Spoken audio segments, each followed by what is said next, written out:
Let's talk a bit about Peru. The capital is Lima, and Peru is bordered by Ecuador, Colombia, Brazil, Bolivia, and a small part of Chile. It is also the third largest country in South America and contains a part of the Andes mountain range and a bit of the Amazon rainforest and river. Now, Peru actually has three official languages, with Spanish being the most widely spoken, and then indigenous languages, Quechua and Aymara. Now, Peru has a long history of civilizations and is considered a cradle of civilization. Nazca, Moche, Wari, and Inca were just a few of the notable civilizations that existed in Peru, and then came the Spanish in the 16th century. I also want to note that Peru is also home to the oldest university in the Americas, Universidad Nacional Mayor de San Marcos, which was established in 1551 and is still operating today.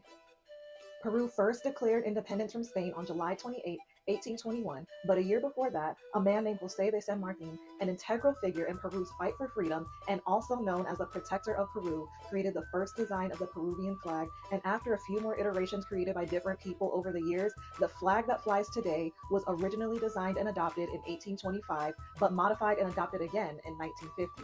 And now red represents the blood that was spilled by those who fought for independence, and white represents purity and peace. Now, before I go, Peru is also home to the famous Inca monument, Machu Picchu, the mysterious Nazca lines, and has the largest population of alpacas, and is responsible for creating the delicious dish, ceviche.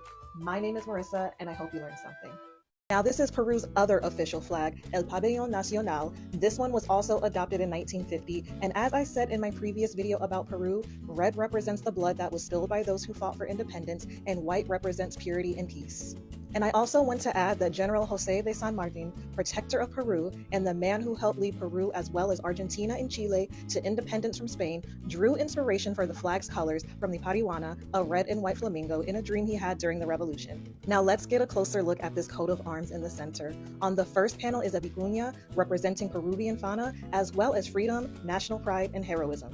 Right next to that panel is a cinchona tree, representing Peruvian flora, and is also known for its medicinal properties. Underneath both of those panels is a cornucopia spilling out gold coins, representing Peru's mineral wealth. And finally, surrounding the coat of arms is a wreath on top and palm and laurel branches on the bottom, tied together by a ribbon bearing the red and white also seen on the flag, which all together represent the strength, victory, and glory of Peru. Once again, my name is Marissa, and I hope you learned something.